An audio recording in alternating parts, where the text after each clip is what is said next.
Donald Trump was so afraid of an assassination threat from Iran, one that he probably invented himself, that he snuck off of Air Force One in a catering truck in Turkey and left his own staff and the press behind on a decoy plane without even telling them.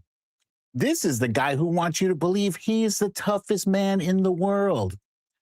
Also, Republicans are calling the Michigan Senate candidate a terrorist and claiming that he wants to bring Sharia law to America because he's Muslim. I grew up Muslim. I am done being polite about this. And I am going to prove that Trump's own government is doing something closer to socialism than anything Democrats have proposed in decades. Yes, really. So there's a lot of stuff to get into. I hope you're ready to get into it because I am. Let's get to fun. Incredible person, incredible human being. Yes, famous.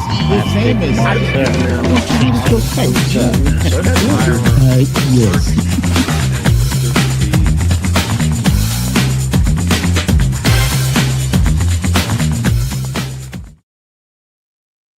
Welcome, ladies and gentlemen, to another episode of the Defiant Weekly. I'm your host, Majid Padelin, a.k.a. BDD, a.k.a. Brooklyn Dad Defiant. Welcome. Happy Wednesday to you all. I'm sure some of you may by now have heard the good news.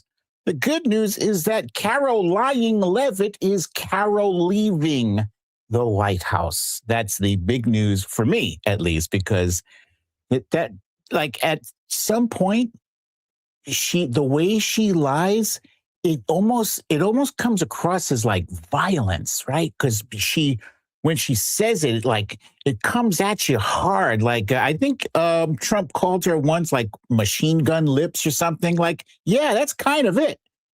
That is kind of it. So I'm glad to have you guys here. Happy Wednesday to all of you. I am going to get into it.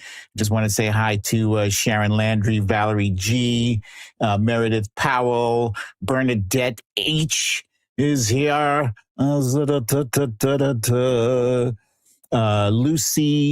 And there's Lucy L right there. Bum, bum, bum.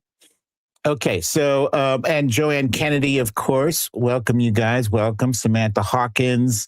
I see you guys there. Welcome. All right, so let's go ahead and jump into it. The main story of the day is he hid in a truck. I swear to God, when I first heard this, I was like, it was too good to be true. Like, why were you hiding this news tidbit from us for an entire month? Because this happened in July, actually, when he was in Turkey.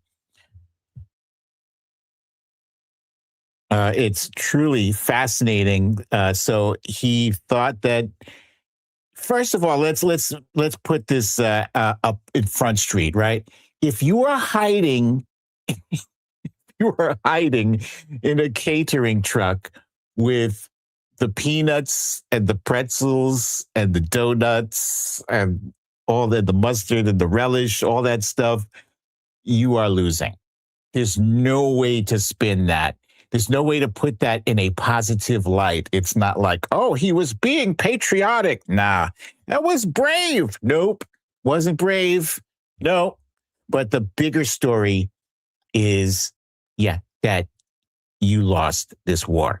So Donald Trump has, in fact, lost the Iran war in a most humiliating way.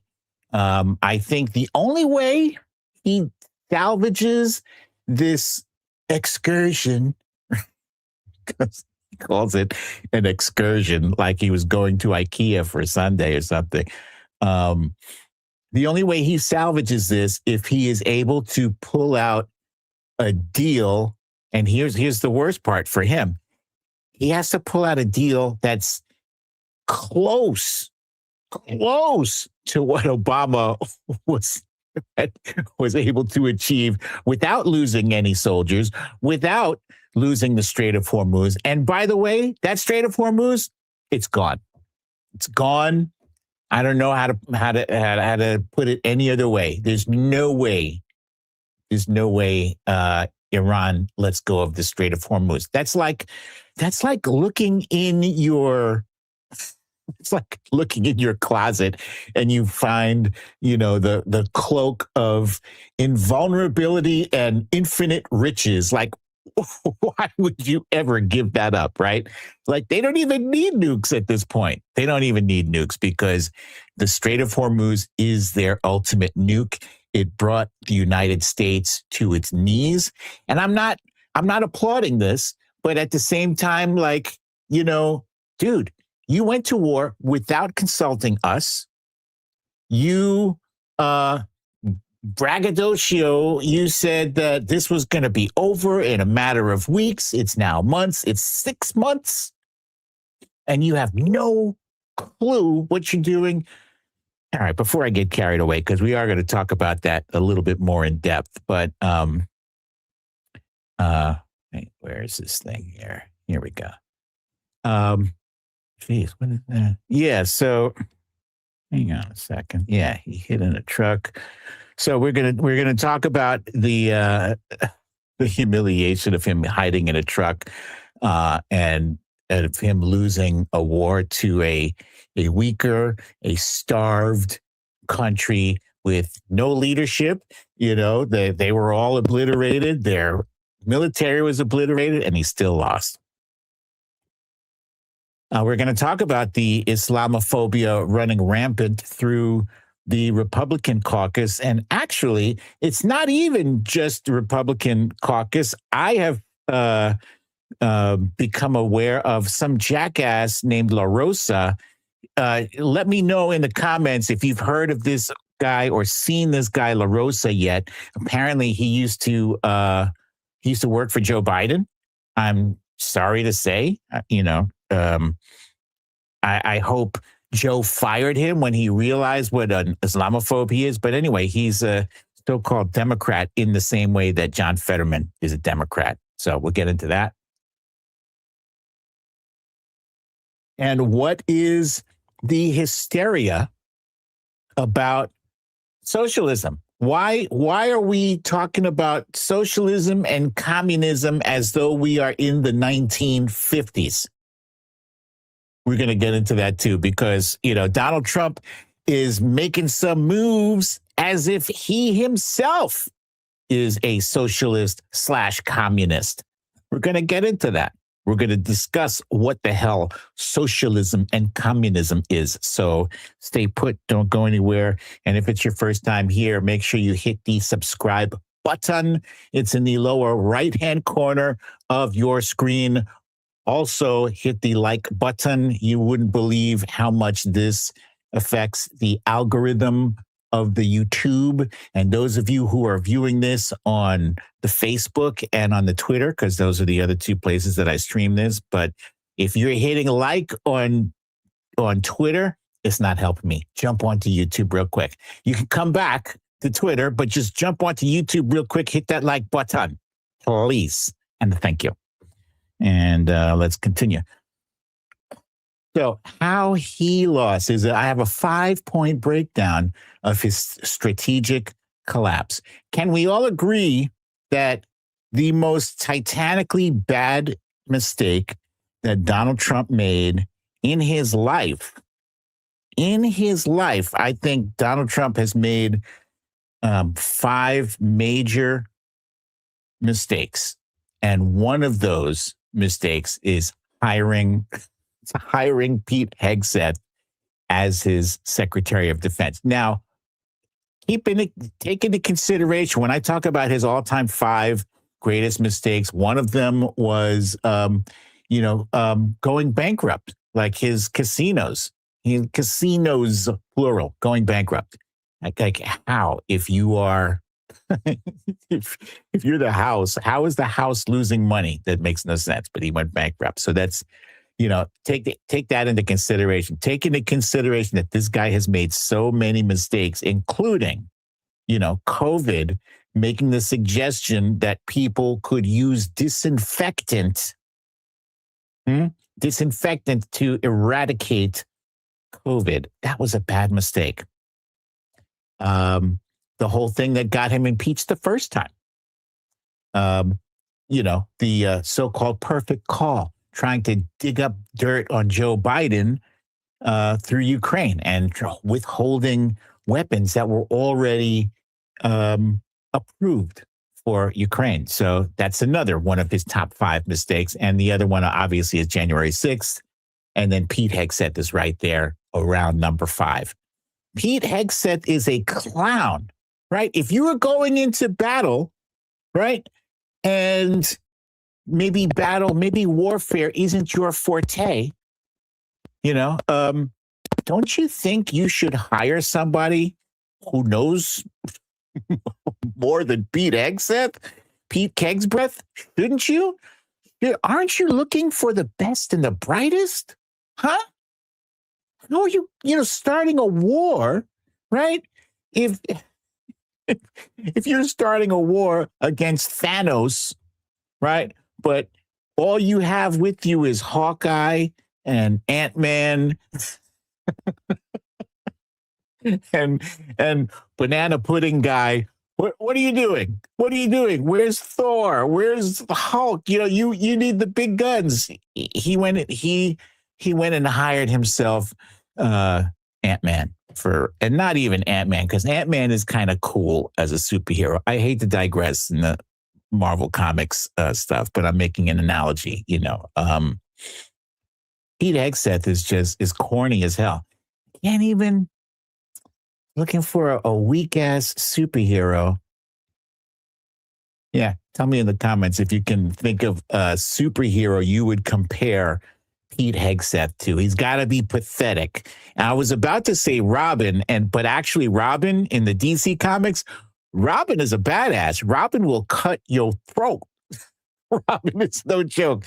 Back when Robin was with Adam West and the Batman, Robin was a joke, but Robin in the comic books, watch out. All right, so he picked Pete Hegseth as defense secretary, and right off the bat, Pete Hegseth let us know his caliber by accidentally signal messaging a bunch of reporters and people who should not have been involved to top secret meeting. Yeah, it's horrendous. Number 2, ignored the security briefs. Donald Trump, you couldn't pay him to read a security briefing, right? They were steadily trying to come up with ways to get him to pay attention. And that included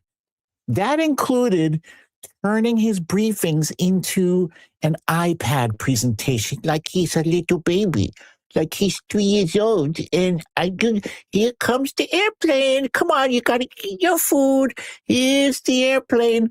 Come on, man.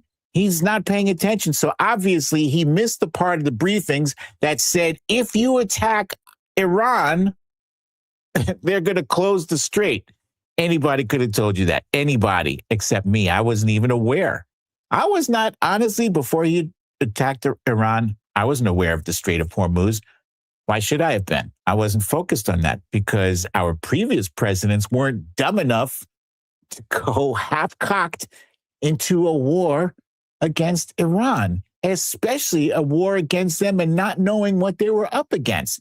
He thought he was going to do a shock and awe thing. We're going to drop a lot of bombs. We're going to drop bombs. We're going to drop. Oh, shit. Excuse me. Sharon Landry said, I found one. Doorman, a Marvel mutant whose body acts as a literal flat doorway for people to walk through. I saw that. I can't remember where I saw that. I think it was in one of these. Like Marvel shows, TV shows. I can't remember where I saw Doorman. I think that was in maybe Wonder Man. I don't know, but Doorman is actually that's kind of a cool power. But yeah, I'll take that one. That's good. That's good. I could find. I could do with a more pathetic hero, but yeah, that's fine. Ignored the security briefs. Yeah, so he didn't have a clue what he was getting himself into with Iran. And The third one, it says here, undermined his own credibility. So let's look at this next slide here. Does anybody remember how many times Donald Trump claimed that we were close to a deal with Iran? Last I checked, as of July, at some point in July, it was 38 times. 38 times Trump claimed that we were close to a deal with Iran. Really? I'm by the time he claimed that 5 times, if I'm a reporter, I'm like, well, nothing this guy says, means anything. And the people around him should also be thinking the same thing. By the time he gets to number 12, and by the time he gets to number 20, the 20th time, everybody knows, like, you can't trust a thing that comes out of his mouth. He keeps saying we're close to a deal. And what are you doing? Just don't say anything at all. Don't characterize it as we're close to a deal, because now you look stupid. You already look stupid, so you look stupider. So credibility is a huge issue for Donald Trump. And if people around him can't believe him, and if the reporters can't believe him, and if the citizens like you and I, if we can't believe a word out of him, what do you think Iran? What do you think Iran is thinking about? Oh, this guy is in over his head. And look, I'll tell you this. I can't remember who told me this, but Iran hired like psychiatrists or psychologists and profilers and people who could kind of get into Trump's crazy head and figure out strategies for how to deal with him on multiple layers. Like, it's funny how Trump has and kind of started in that war of memes, that meme war, and then he stopped because Iran was busting his shit on the memes, on the Lego memes. They're like, oh, okay, we don't have anything for that. We have nothing. He looked at Stephen Chung, right? Stephen Chung is his communications guy. Stephen, these guys are humiliating me. Don't you have anything? That's my Stephen Chung impersonation. I don't. He don't. So, and then he had the constant threats, right? He was making threats. A whole civilization will die tonight. You guys remember that when he posted that on Truth Social? Never to be brought back again. I don't want that to happen, but it probably will. President Trump on social media issued grave threats hours before his deadline for Iran to reopen the Strait of Hormuz or face a wave of strikes on critical infrastructure. That was a big deal. That was the first time I had ever seen a so-called president threaten war crimes, because that would be a war crime, right? You threaten the entire civilian population, with say a whole civilization will die. And then by the next day, he was like, nah, never mind. Taco Trump strikes again. This is Taco Trump that Iran is dealing with. And they knew as soon as he started posting this nonsense online, like, this is not a serious person. That's probably at the time they hired all those psychologists and profilers to, what is up with this guy? Well, it's all bluster, your eminence. I don't know what they call the mullah. Is it mullahs? The ayatollahs? I don't know what they call the ayatollahs over there. Your eminence, your excellency, whatever. But yeah. Oh, wait. Oops. Okay. 4 is no plan, no exit strategy. That's where we are today. Today, right now.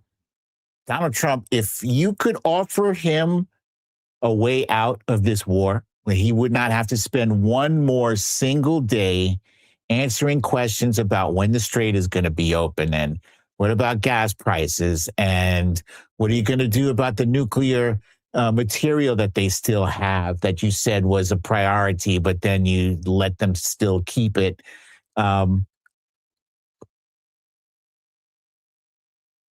If you could offer him a way out of this quagmire that he's created for himself. And yeah, it kind of is a quagmire unless he gives up a whole lot of shit. So he went into this thing with no plan. His only plan was listening to Benjamin Netanyahu. Benjamin Netanyahu said, "You are going to go into Iran and you're going to overwhelm them and bomb them, and then they will give up, and then you will be the hero of the story." Like, you know what, BB? That sounds beautiful. It sounds tremendous. I think I would do it. Netanyahu was trying to get all the previous presidents to go along. Not even George W. Bush fell for it. And George W. Bush, got into 2 other wars, but he didn't want that Iran war, that's for sure. Neither did Obama, neither did Biden. So, and number 5, and this is the worst one here. This is when everybody knew it was over. They snuck him out in a catering truck. Oh, the humiliation, the embarrassment. It's just terrible because the memes came out. I love these memes so much.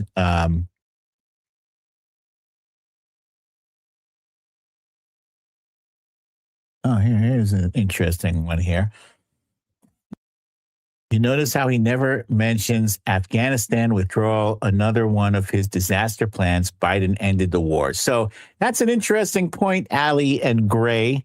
Cute cat picture there. Yeah. So the Afghanistan war was ended by President Biden, but Donald Trump had left like a flaming bag of poop behind him before he left. He left it in such a way that he made plans that for a withdrawal that we had no choice but to go through it. And that left us in a very bad situation. So yeah, we did unfortunately lose some members of the military then. And that was a travesty. It was awful. But he did get us out of that war that no other president, President Obama didn't get us out of it. Donald Trump didn't get us out of it. He got us out of it. So there it is.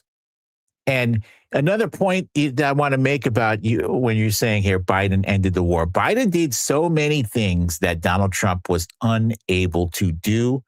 And that is why Donald Trump is obsessed. Every press briefing he has, he must say Joe Biden's name no less than 50 times so that he can attempt to diminish Joe Biden's, legacy. And he's not diminishing Joe Biden's legacy. He's only diminishing his own. I remember really quick, I hate digressing, but I have to say this really quickly, right? Back in the day, in the 80s, I was doing sales. I was selling vacuum cleaners door to door, believe it or not. Kirby vacuums I was selling. And one of the first things they taught me as I was being trained they said, never disrespect the vacuum cleaner that was selected by your prospect, the person you're trying to sell a Kirby to. Don't laugh at their old vacuum. Don't diss it. Don't say, oh, that's awful. Because what you're doing when you do that is you are disrespecting their, what's the word I'm looking for? You're disrespecting their judgment, right? You're saying they have poor judgment. So if they have poor judgment, then why should they buy from you? Wouldn't that be poor judgment, right? Don't disrespect their judgment by disrespecting the thing that they chose before you. So that's what Donald Trump does all the time. He's disrespecting everybody's judgment, disrespecting all these voters He's only speaking to this little fraction of voters, 30%. Anyway.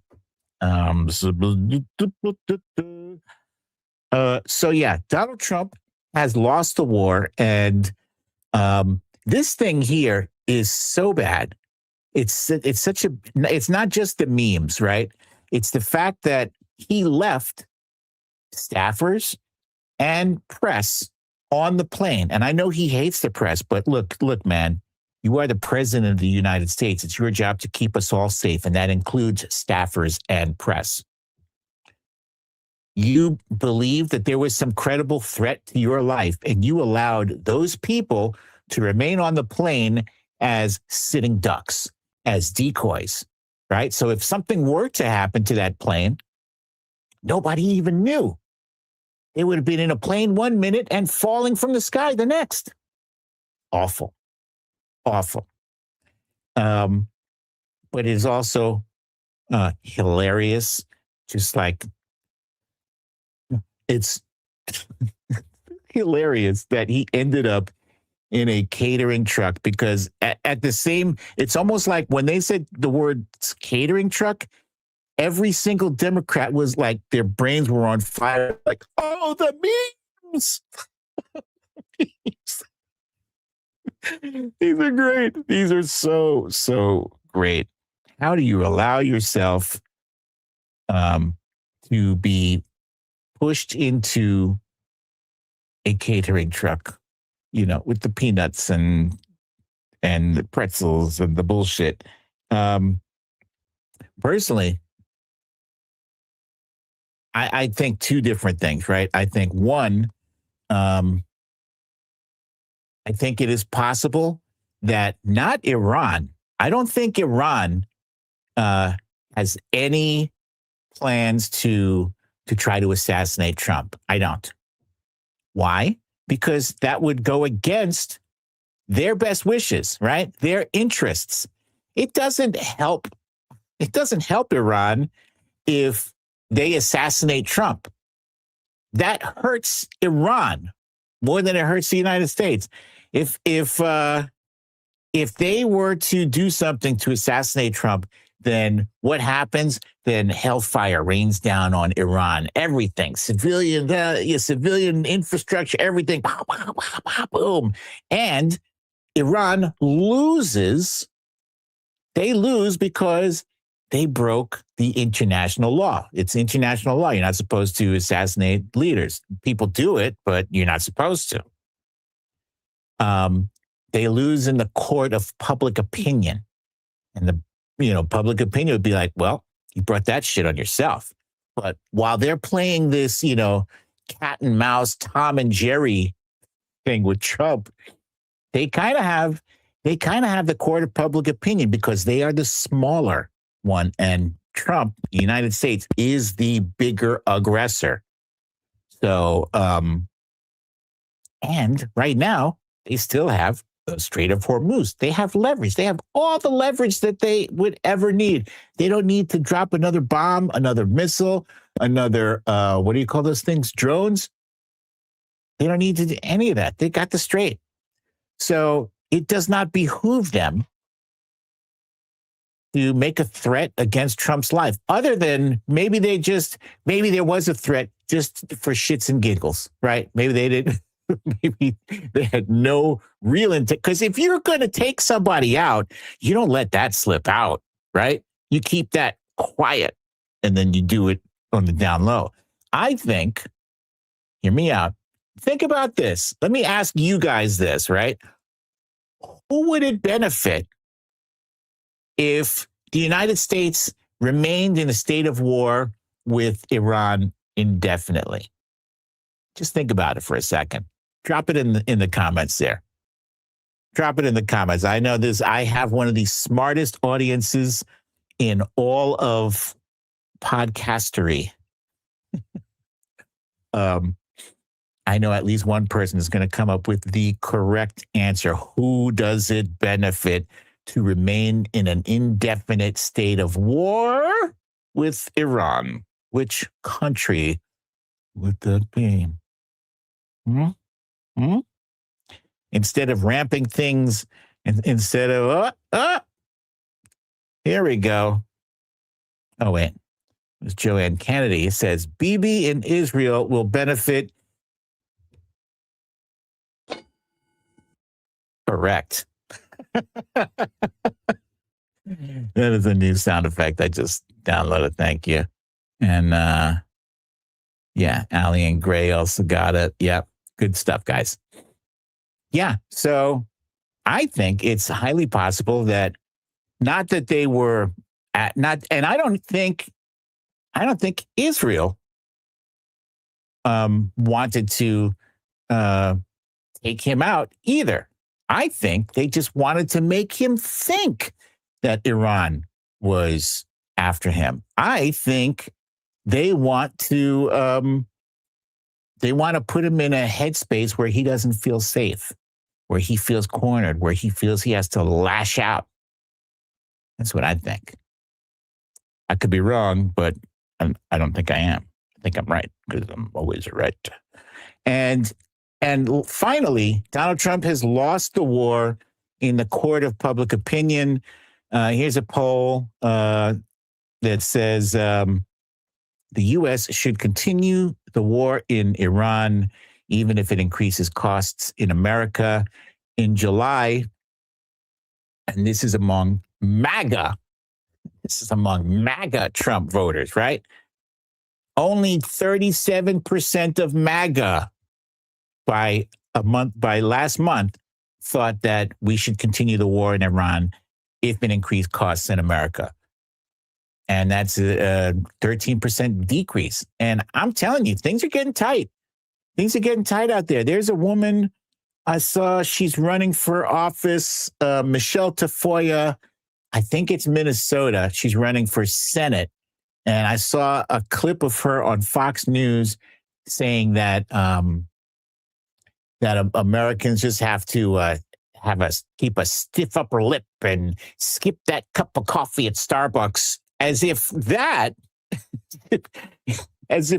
is going to make a serious difference in the price of your groceries and the price of your utilities and the price of gas and all that stuff. And do your patriotic duty by skipping that Starbucks. Like, woman, what? What is wrong with you? That is the most tone-deaf thing I've ever seen. Anyway, and I totally forgot. I had this clip I wanted to show you here. Last bit on Trump in the catering truck thing. Air Force One still flew out of Turkey with press and with White House officials on it. How much? Well, this one went over to England, where it was shown to the soldiers. Was it still at risk, even though? No, I know, but this one went over to England because the soldiers wanted to see it. Right. And it stopped, and they showed it to the soldiers, and we did a switch over there. And it was really as per the military, and I just have to do what they say. They go for safety, and I have to do what they say.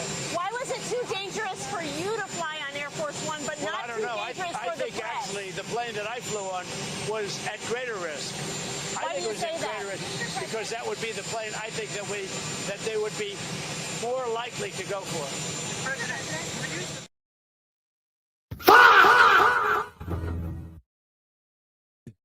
It's ridiculous. None of that made any sense at all. First, he said, it's the military. They said I have to do this. I can't do anything. They say I have to do this. Really? That's the same guy who, after he was supposedly shot at in Butler, Pennsylvania, he opted to break protocol, pump his fist, expose his whole head and chest, and they didn't even determine whether or not the coast was clear, that they had gotten all the shooters. But yeah. Oh, I have to do whatever. I had nothing to do with it. It was out of my control. No, come on, get it the hell out of here with this shit. And then he made up some nonsense about the plane that he was smuggled onto. He said that was the real danger. The plane that nobody knew he was supposed to be on, that was supposedly in imminent danger. See how his freaking lizard brain works? He's nuts. Anyway, so yeah, I want to know from you guys, how much longer do you think we are going to remain in a state of war with Iran? Because despite the fact we have lost this war, we still have a whole lot of members of military over there. We still have assets over there. And he has to do something to end this. So how much longer are we going to be at war? Let me know in the comments, right? Let's continue on. Do you remember the time when Donald Trump looked at Zoran Mamdani and looked like he wanted to give him head right there? He was so in love with Mamdani when he paid him a visit in the Oval Office. He just looked at him like, he couldn't keep his hands off of Mamdani, right? And I remember this was the same day that, what's that woman? Damn it, she's a New Yorker, and her run for Congress was over when he decided that Mamdani, he said this out loud. A reporter asked him, well, this politician said that Zoran Mamdani is a jihadist. Do you agree with that? And Donald Trump says, no, he's not jihadist. Sometimes people just say things. And that moment, what's her name? I don't remember. She had resting bitch face. Tell me if you remember what her name was. New York politician, and her political career is over that day. Lucy is correct. He loves beautiful people. It's so interesting that you said that because, yeah, he absolutely. We have some Muslims who are beautiful people. We have Zoran Mamdani. We have Abdul El Sayed, and we have Majid Padelin. Yeah, that's right. That's right. Beautiful, articulate, and intelligent Muslims. And these people are not a threat to your lives, America, right? There's all this hysteria about Sharia law. And I've been hearing this nonsense about Sharia law, I want to say since maybe the late 2000s, right? But since 2010, around then, there was all this hysteria about Sharia law. You guys know how long Muslims have been in the United States? Wait, I don't know myself. That's a question. I'm going to ask Google, how long have Muslims been in America? Muslims have a history in America, holy shit, spanning over 500 years. Let me share that. I don't know if I can.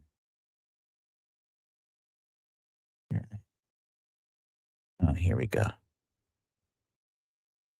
Okay, it says here, Muslims have a history in America spanning over 500 years. The earliest documented individuals arrived in the 1500s during early colonial expeditions, followed by tens of thousands of enslaved African Muslims, and later waves of voluntary immigrants from the Middle East and Asia, beginning in the late 19th century. Isn't that interesting? Oh, it's too small on this. I mean, let's see.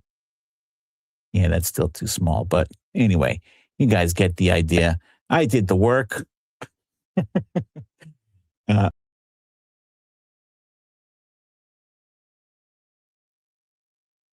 am I?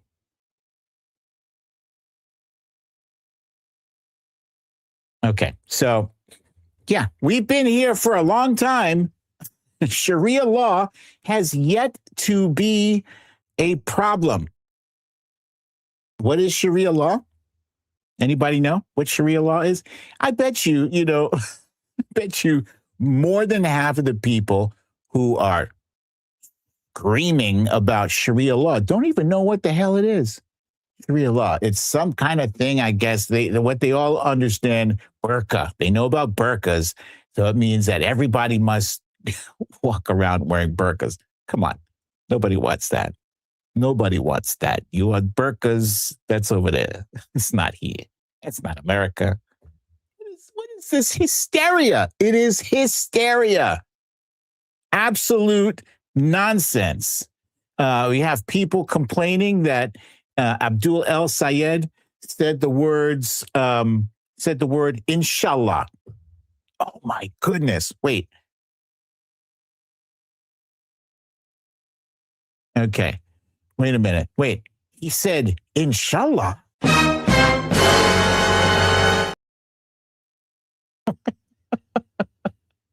Does anybody know what inshallah means? I'll tell you what it means. It means if God wills it. God willing. Not like he said, like death to Americans, right? He didn't. That's not what inshallah means. Come on, man. No, you're close. So it's thanks be to Allah. That would be alhamdulillah. Huh? Yeah. So, and here's a good point from our friend Sharon. Says Dr. Oz is Muslim. So it's fine if you're Muslim, and Elise Stefanik. Look at Sharon Landry bailing me out. That's who it was. That's who it was, guys. That's who Elise Stefanik was, the one who said that that Mamdani was a jihadist. It's so nuts. It's so nuts. If you ever listen to the guy, if you listen to Zohran Mamdani and come to think of it, Abdul El Sayed speak, what I like about how they speak is that they speak like they're not really politicians, right? When you ask them a question, you get an answer. You don't get people who dance around the truth, right? They address things that matter. Zohran Mamdani has been in office, and all he's been doing since he was elected is fill potholes and fix the budget, and make deals for childcare and all this great stuff. Mamdani is the guy who's fulfilling promises. He is fulfilling campaign promises. Donald Trump swinging and missing on every single campaign promise that he's made. Except, I guess, closing the border. I guess he closed the border. That one he kept. But everything else, swinging and miss. Fixed prices on day one. No dumb wars. All that shit. Swinging and miss. Ending the Ukraine war. Swinging and miss. The communists and the Islamists, they want Sharia law. Oh yeah, look at what Ted Cruz. It boggles my mind that that people still give Ted Cruz the time of day, and B, that anyone takes this clown seriously. Check it out. Is that where the energy is? They want to cancel Thanksgiving? They're crazy enough, yes. They want to cancel Thanksgiving. They want to cancel Christmas. Look, these communists hate America. They hate capitalism. El Sayed is also an Islamist, as is Mamdani. And look, you see the green-red convergence where the communists and the Islamists, they want Sharia law. They hate Jews, they hate Christians, they hate capitalism, they hate America. All of this is coming together in a way that is really a toxic, toxic stew. It's so ridiculous. He's an Islamist. What if it is Islamist? God damn it. Why? Why with the otherism? It's always with the otherism. It's always a panic. They want to cancel Thanksgiving and Christmas. Really? How long have we been hearing that that Democrats want to cancel Christmas, and now it's I guess Democratic Muslims now want to cancel Christmas, and we hate capitalism and hate America and we hate what is this, Ted? Democrats, we're not the party of hate. You know, I'll tell you what we hate is that we hate ignorance. Huh? We hate ignorance. We hate Islamophobia. We hate anti-Semitism. We hate racism. We hate ignorance. We hate all of that shit, right? We hate you, Ted Cruz. Actually, we do hate you, Ted Cruz. But America, we love America. We love America enough to fight for it, despite the fact that you fuckers make it so goddamn difficult. Huh? We're fighting for it. And by fighting for it means we're standing up and speaking out against that nonsense.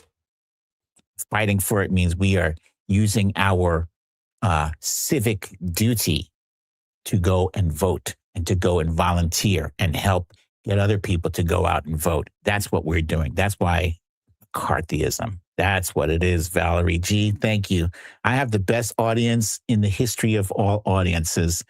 And Bernadette, you ain't never been wrong, my friend. We do hate Ted Cruz. That's absolutely right.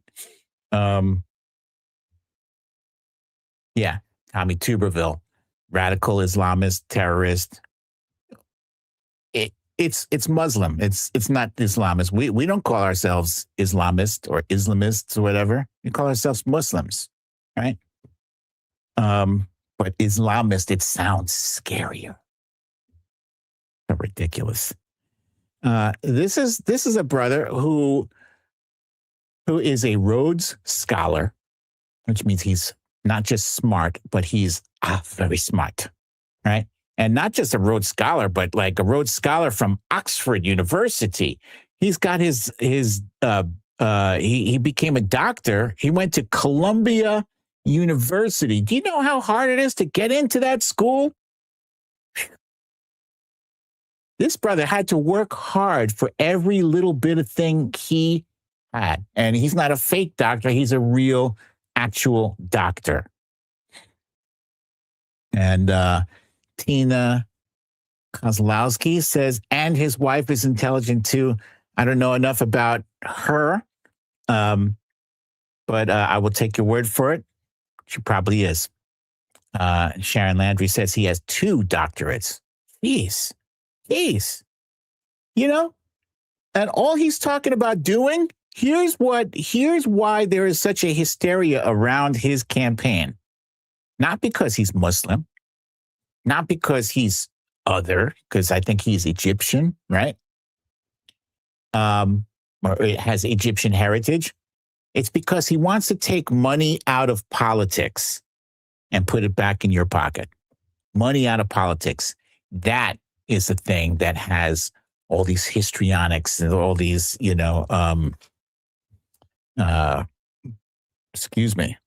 that's making all the hyperbole come out about everything that he wants to do, who he is. That's all he wants to do.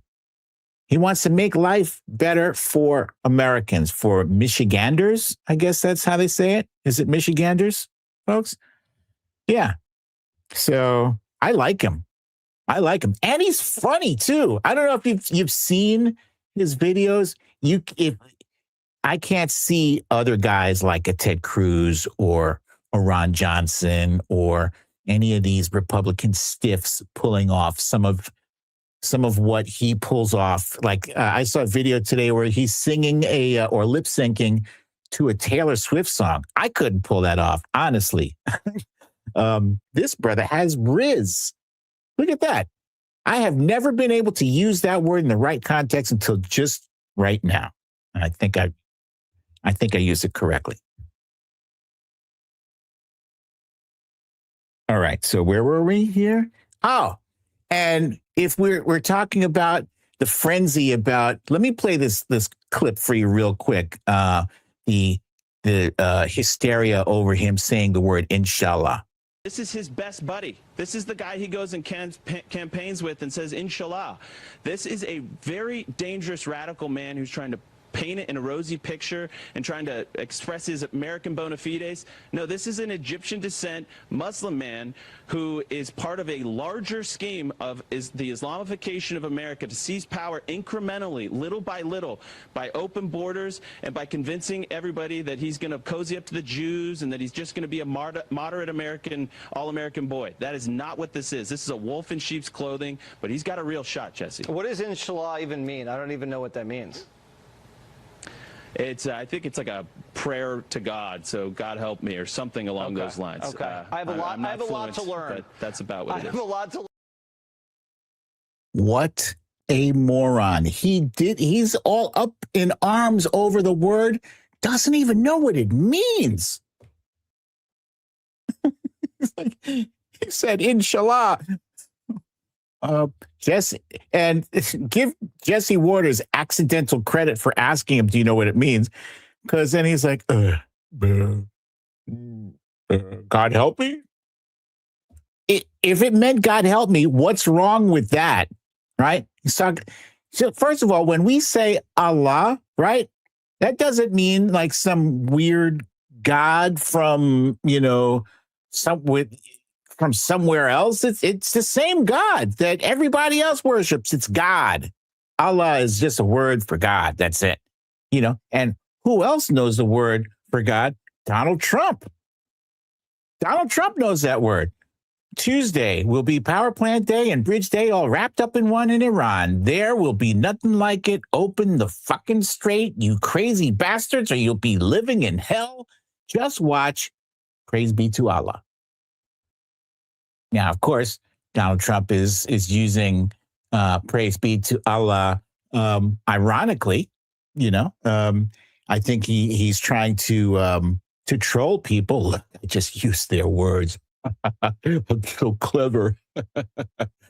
You're a jackass, and stirring up the Islamophobia. It's not good. It's not good. We represent 1% of the American population. We are no threat to change this country into Sharia law. We never have been. We don't want to.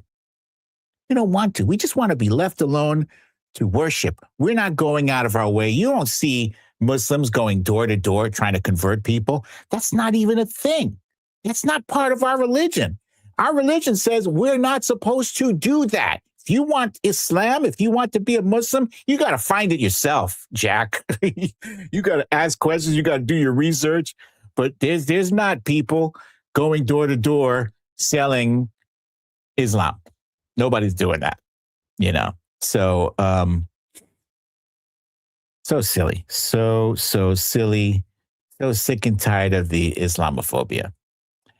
And finally, last but not least, let's talk about they're using his full name, Abdul Rahman Mohammed El Sayed. Why? Why? We are a society, we're a culture that likes to shorten everything. I'll never forget when I was a kid and I told people my name was Majid and they were like, do you have something I can call you for short? And I was like, what? Short? Majid is 5 letters. It's 2 syllables. Majid. What's shorter than that? So we're in a culture that likes to shorten things, but they want to refer to him as Abdul Rahman Mohammed El Sayed. Come on, that's ridiculous. Why? Because that is the same thing that Donald Trump did with Barack Hussein Obama. Barack Obama. But no, Barack Hussein Obama, because the whole name reminds you that, oh yeah, this guy that we've been aware of since 2004, so like 2 decades, oh, his middle name is the same as Saddam Hussein? I didn't know that the first 2 times we elected him. And all this time, he's been better than you ever will be on the best day of your life. Oh, so that's the otherism. That's what Trump tried to do with Barack Hussein Obama and what they're trying to do with Abdul El Sayed. And I reject it. And you all should reject it too. There should be consequences. There should be consequences for Islamophobia. And I guess at being Muslim, we are such a small sliver of the population that we don't rate enough outrage from the general public. That's how it is. I've lived with this my whole life. People say Muslim, they automatically think terrorist. You know, that kind of bullshit. Now, I was worried when 9/11 happened. I was worried that somebody was going to come knocking on my door because my name is Majid Padel. Oh, that's a scary Muslim name. Better lock him up. And I knew back in 9/11 that, you know, I lived in an ignorant country. Now, thankfully, nobody came knocking on my door. But that was still, it didn't mean I was any less worried about the notion that would happen. And it's a shame that I have to think like that. But we have people who will tell me and other Muslims, go back to your country when I was born here and my parents were born here and my grandparents were born here. So go back to what country? You know, because somebody is wearing a scarf over their head, it doesn't mean they're any less human than you. It just means that that's how they live. That's how they pray. That's their lifestyle, right? Who are you to judge, right? You go to church, and some people go to church and they have conniptions and they, you know, speak in tongues and all that. And they, you know, hold snakes and whatever. That's your bag. I don't care. The whole thing about America, the First Amendment, is the freedom of religion. And all of you who claim to be patriots and you want to criticize or stop people from practicing their religion how they see fit, then you're the hypocrite. Then maybe you're the one who should get the hell out of America. You don't deserve to be here if you can't respect our very First Amendment. All right. So with that said, let's move forward to, oh yeah, he doesn't want Sharia law. Let's briefly talk about this whole fear-mongering about socialism and communism. You know, the Republican Party is desperate right now. Their approval ratings are in the toilet because Donald Trump's approval ratings are in the toilet. And so that means that their midterm prospects are sinking. So the only thing they have left is to fear monger and to make it look like, you know, like Democrats want to bring communism into your neighborhood. So the United States government now holds equity stakes in 30 plus companies, steel and semiconductors and nuclear energy and critical minerals. Intel is one of the most recent companies that Donald Trump had the U.S. government take a stake in. Now, refresh my memory, but that sure sounds a lot like socialism. The Cato Institute calls that creeping socialism. Donald Trump's purchase of, I think it was a 10% stake. That's not small. A 10% stake in Intel. So capitalism involves private property, market economy, supply and demand, competitive competition driving innovation, and profit motive.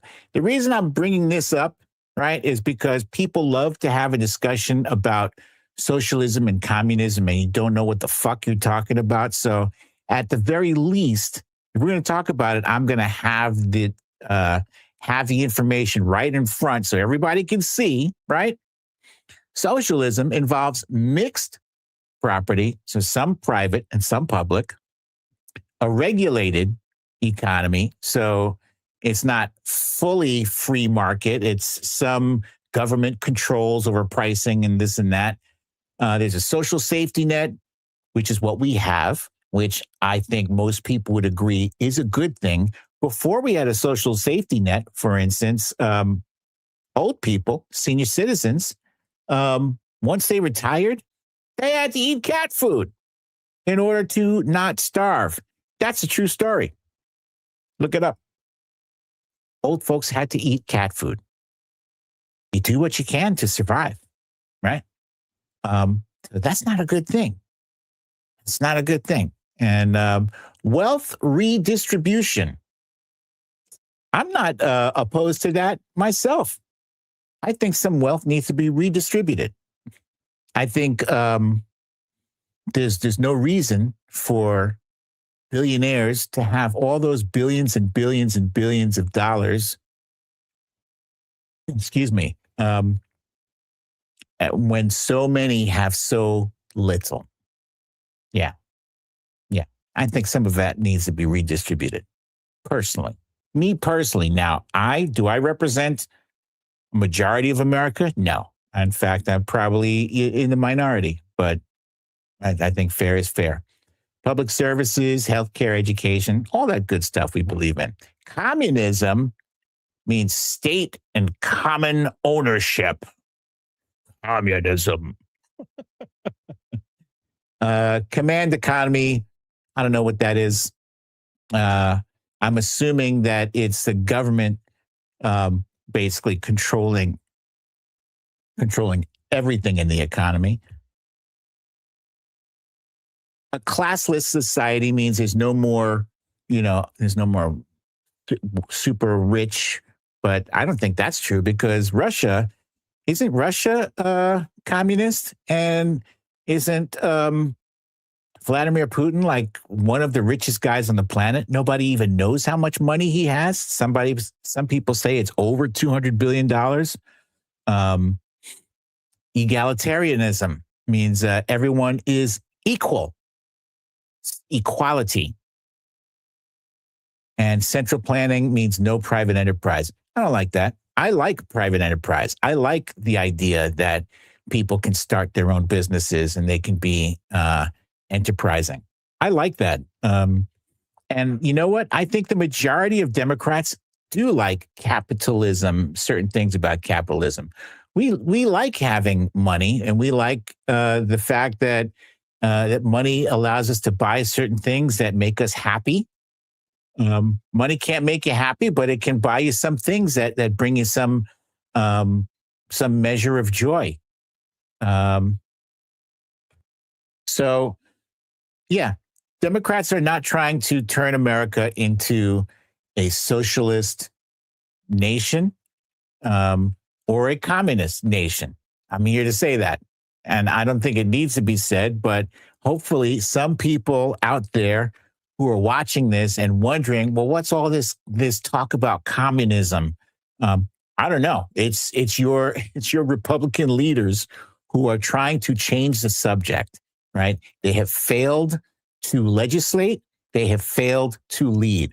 All of the things you need, they have failed you on. You need lower prices. You need lower gas prices, lower grocery prices, and lower utility prices, and they failed on all counts. You need lower housing prices. And what has Donald Trump said? I don't care about housing. I don't want to lower the price of housing. I want to raise the prices of housing.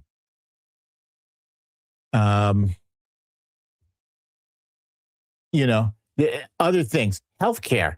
For crying out loud, a lot of people who are going to find out after the midterms, they're going to find out that their insurance rates are going to the roof next year because that is how Republicans planned it with the big ugly bill that you don't find out until after these midterm elections. They specifically designed it like that. So there's a lot of people who are voting for Republicans right now that if they knew that they were getting screwed with no grease after the midterms, they would say, fuck you, Republicans. I will never vote for you ever again. But they are clueless. So I hope there's some people I hope there's some people out there right now who hear what I'm saying and pass this message on to their MAGA aunts and uncles and their MAGA grandparents and their MAGA parents, and tell them, hey, you might not like my Democratic Party. I don't give a shit, but you should know that your party sold you out to the millionaires and the billionaires so they could buy an extra super yacht, so they could buy an extra Epstein Island. Yeah. So, folks, that's all I have to say for today. I thank you for joining me for another episode of the Defiant Weekly. Do you have any questions? Do I have any questions in the audience? Things that maybe I didn't cover that you wanted to know? If you wanted to know about my kittens, the kittens are doing well. Our dog Rain, he is doing well, although Rain has she has a big growth on her paw, which we believe is a tumor. And unfortunately, we are going to have that tumor removed. I don't want it to grow to the point where, getting around becomes difficult or impossible. So I will keep you posted on that. She's a good dog. Wifey is doing well. Thank you, Samantha L. She's doing very well. It's her birthday tomorrow. No, wait. What day is today? It's Wednesday? Friday. Excuse me. I thought it was Thursday for some reason. It's Friday. It's her birthday. So she's doing well. Yeah. So, okay. I don't see any questions. So with that, on that note, I say thank you all for joining me for another episode of The Defiant Weekly. I'm your host, Majid Padelan, a.k.a. BDD, a.k.a. Brooklyn Dad, a Defiant. And as always, I look forward to seeing you guys. Sorry. Next week, I will not be doing a show next week because my daughter is starting college. So I'm very excited about that. I will be helping her move in to her new college room. It's a very exciting time for the family.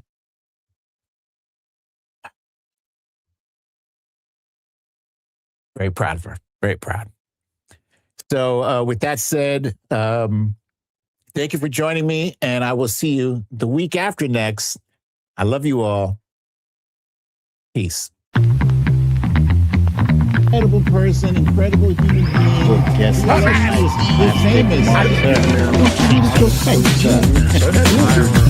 Yes.